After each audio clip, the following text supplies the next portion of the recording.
Shalom, jemaat Tuhan. Hari ini devotion kita saya beri judul Masih Berani Bergulat dengan Allah.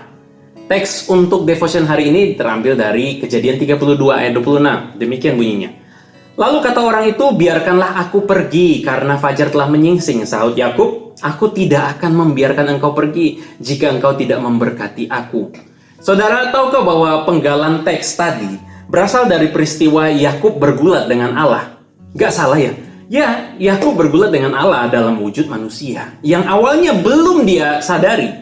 Pertarungan itu sangat alot sebab Alkitab menggambarkan mereka bergulat semalaman hingga fajar hampir menyingsing. Nah, mula-mula kelihatannya Yakub memenangkan pertarungan itu. Tapi pada akhirnya Allah memukul pangkal paha Yakub dan menghentikannya. Menyadari bahwa lawannya bukan manusia biasa melainkan pribadi ilahi, maka Yakub bersikeras meminta berkatnya. Disinilah Allah mengganti nama Yakub yang artinya penipu ulung menjadi Israel yang artinya dia yang bergumul dengan Allah. Kita sering hidup seperti Yakub, berusaha dengan kehebatan, dengan kepintaran, dengan kekuatan sendiri untuk menjalani kehidupan dengan melawan kehendak daripada Tuhan. Kita berpikir bahwa kehendak kita dan keinginan kita lah yang terutama dan terpenting, sehingga kerap kali kita mengabaikan perintah firman Tuhan dalam keseharian kita. Bahkan dalam doa pun kita cenderung memaksakan kehendak kita, keinginan kita daripada keinginan Tuhan. Lalu kita memerintah Tuhan untuk mengabulkan keinginan kita, dan dengan sombong kita mengira bahwa setiap pencapaian dan kesuksesan semata-mata hasil usaha kita saja. Wow, luar biasa. Hingga satu waktu Tuhan memukul pangkal paha kita dan membuat sadar bahwa kekuatan kita tidak ada apa-apanya dibandingkan kedaulatan Tuhan yang mutlak. Selama ini kita menjadi penipu ulung yang menipu diri kita sendiri dengan berpikir bahwa tanpa Allah kita mampu melakukan segala keinginan kita dan menganggap bahwa semua pencapaian kita adalah karena kehebatan dan kekuatan kita. Akhirnya Allah dalam anugerahnya memukul pangkal paha kita dan melalui berbagai kejadian yang tidak mengenakan supaya kita sadar bahwa kita seharusnya menjadi Israel, yaitu orang-orang yang bergumul dengan Allah dan menyerahkan hidup bergantung kepadanya.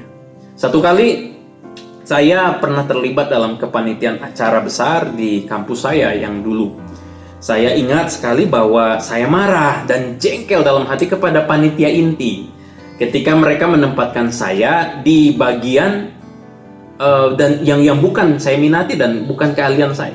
Merasa hebat, bertalenta dan ahli namun tidak dihargai orang. Saya mulai merusak diri saya dan pelayanan saya, kerja asal-asalan dan hari demi hari dilalui dengan hilangnya damai sejahtera.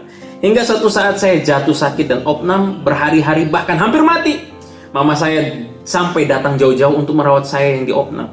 Dalam keadaan saya sakit, saya jadi sadar bahwa saya sudah memaksakan kehendak saya kepada Tuhan. Dan saya sedang melawan Tuhan. Saya sedang tidak melayani Dia, tetapi saya melayani diri saya sendiri. Itu yang membuat saya kembali kepada Tuhan dan meminta pengampunannya dan memohon kekuatannya untuk mengampuni, memampukan saya menjalani kehendak Tuhan serta terus belajar bergumul pada Allah setiap harinya. Mari kita belajar setiap hari berserah dan bersandar pada kehendak Tuhan, pada kekuatan Tuhan, dan biarlah kita tunduk di bawah pikiran Tuhan untuk menjalani segala kehidupan kita. Mari kita berdoa. Bapa dalam surga, kami bersyukur bahwa devotion kali ini kami belajar kami tidak sepatutnya untuk melawan kehendak Tuhan ataupun bergulat dengan Tuhan, tetapi biarlah ya Bapa, kami bersama-sama merendahkan hati kami dan menundukkan pikiran kami di bawah pikiran Kristus, agar Kristus yang bertahta dan menaungi kami dan memimpin segala kehidupan kami, dan setiap pengambilan keputusan itu juga yang Tuhan arahkan kepada kami. Terima kasih ya Bapa. Kami menyerahkan hidup kami ke dalam tangan pengasihan Tuhan. Demi nama Yesus Kristus kami berdoa. Haleluya. Amin. Jika Bapak Ibu Saudari diberkati dengan devotion ini, boleh silahkan dikomentari, kemudian boleh dibagikan kepada keluarga kita, dan biarlah kita menjadi berkat bagi sesama. Tuhan Yesus memberkati.